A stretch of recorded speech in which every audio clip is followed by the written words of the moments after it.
Ya, pemirsa, kembali di Lapor Polisi, Gereja Katedral pagi ini menggelar peribadatan misa kenaikan Isa Al-Masih. Peribadatan ini digelar dengan kapasitas 75%.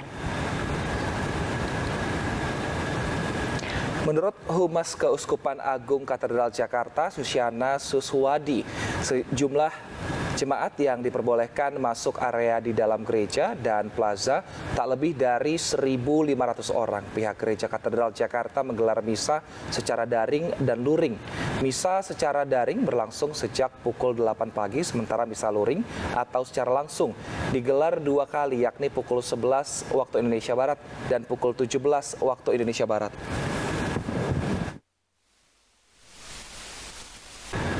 Ya, pemirsa, untuk mengetahui informasi terkini terkait dengan misa perayaan Isa Al-Masih, kita sudah bergabung dengan reporter kami Yola Duyanti dari Gereja Katedral Jakarta.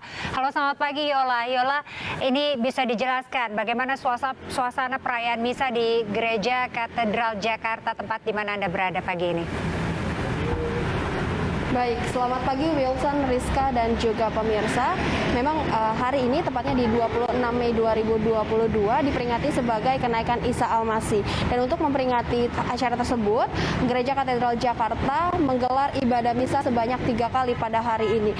Ibadah misa sendiri ini dilaksanakan secara offline dan juga online, yang mana pada saat ini sedang berlangsung ibadah misa yang sudah dimulai sejak pukul 8:30 pagi tadi, yang dipimpin oleh Romo Albertus Hani Rudi Hartoko. Dan juga untuk sesi kedua ibadah misa nanti akan dilaksanakan secara offline pada pukul 11 siang tadi, serta sesi ketiga akan dilaksanakan atau dimulai pada pukul jam 5 sore nanti. Dan untuk tema besarnya pada tahun ini tetap dalam penghormatan martabat manusia.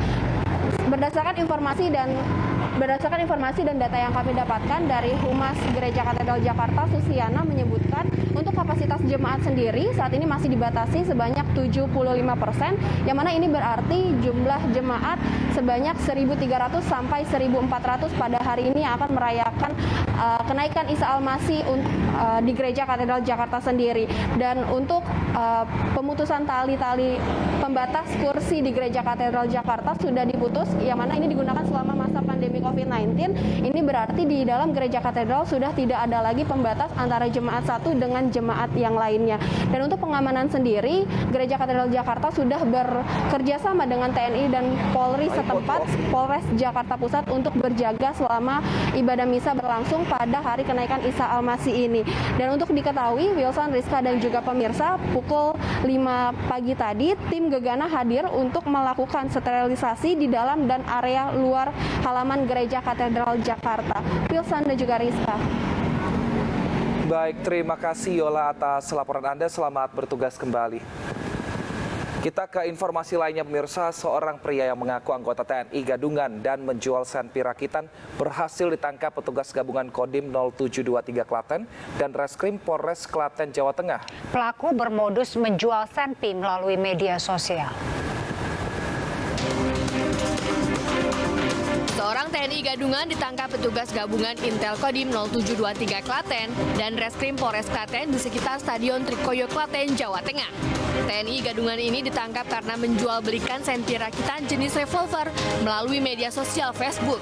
Selain menangkap pelaku, petugas gabungan turut menyita senpi rakitan jenis revolver beserta 42 amunisi kaliber 9 dan 8 butir amunisi kaliber 38 mm serta sejumlah benda tajam. Tersangka mengaku senpi rakitan dibuat sendiri dengan cara memodifikasi senjata airsoft gun.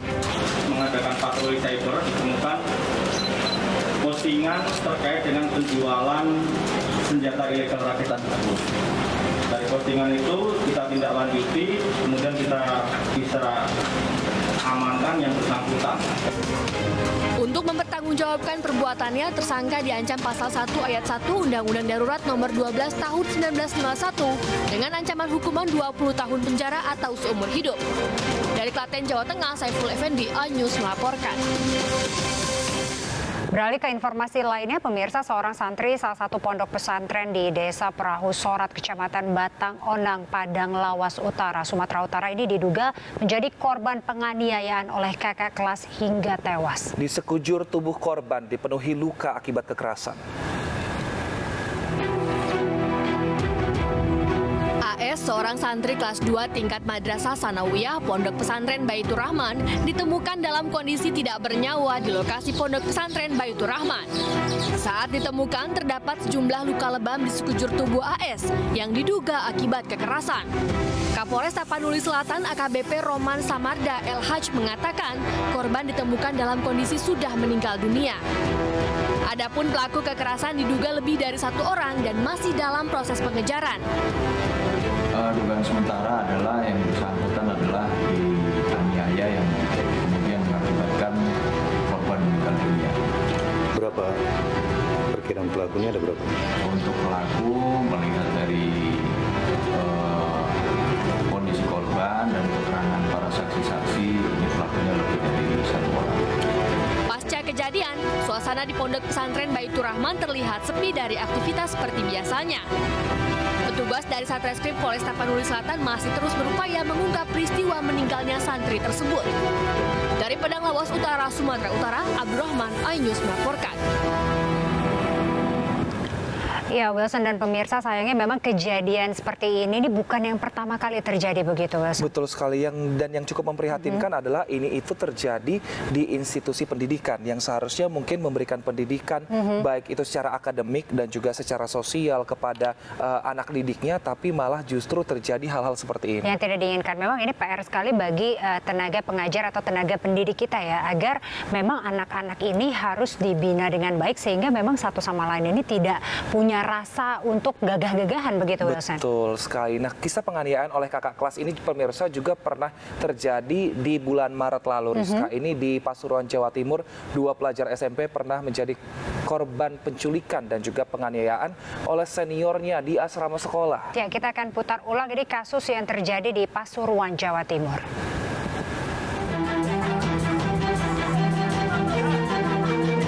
Dua pelajar yakni DLH dan FG, siswa kelas 9 SMP Advent diduga menjadi korban penculikan dan penganiayaan oleh seniornya di asrama sekolah di Desa Pararejo, Kecamatan Purwodadi, Kabupaten Pasuruan, Jawa Timur.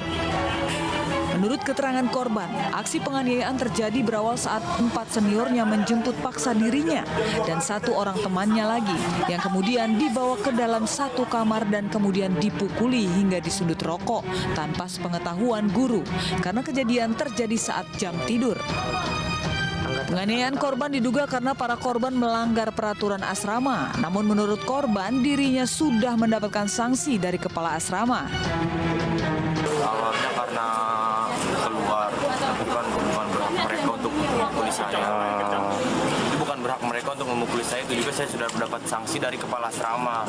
Cuma saya tetap dipukuli, Pak.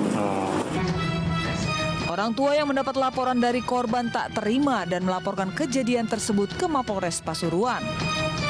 Buntut dari pelaporan orang tua tersebut, aparat Polres Pasuruan memeriksa 13 orang terkait kasus penculikan dan penganiayaan tersebut.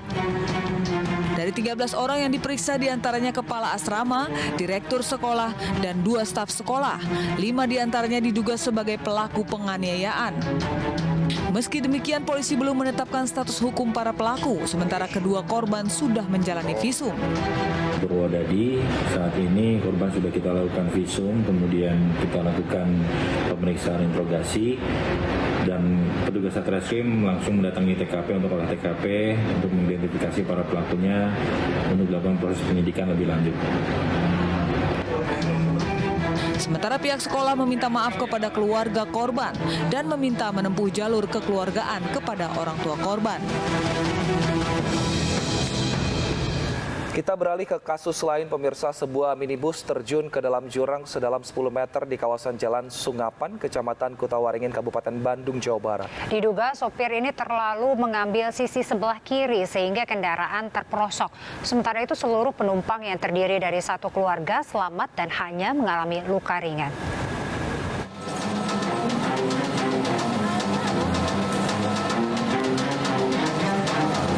Sebuah minibus terjun ke dalam jurang sedalam 10 meter di kawasan Sungapan, Kecamatan Kutawaringin, Kabupaten Bandung, Jawa Barat. Diketahui minibus ini berkendara dari arah Soreang menuju Kutawaringin. Saat berada di Jalan Sungapan, mobil terperosok saat sopir sedang mencoba memperbaiki wiper mobilnya karena hujan deras. Menurut keluarga, saat kejadian terdapat 4 orang dalam minibus ini. Beruntung seluruh penumpang selamat dan hanya mengalami luka ringan. Sampai ke arah lokasi ini ada hujan. Mobil dikepinggirkan dulu, Pak. Nah, udah dikepinggirkan, keadaan setir kan lagi ke kiri. Nah, dia kan mau berangkat lagi, setir dikembalikan nggak kembali, Pak. Akhirnya terjerumus ke bawah, Pak. Saat ini petugas pemadam kebakaran dan warga setempat masih berupaya untuk mengangkat mobil dari dalam jurang. Kurangnya penerangan membuat petugas kesulitan mengevakuasi kendaraan. Dari Kabupaten Bandung, Jawa Barat, Erik Fahrizal, iNews melaporkan.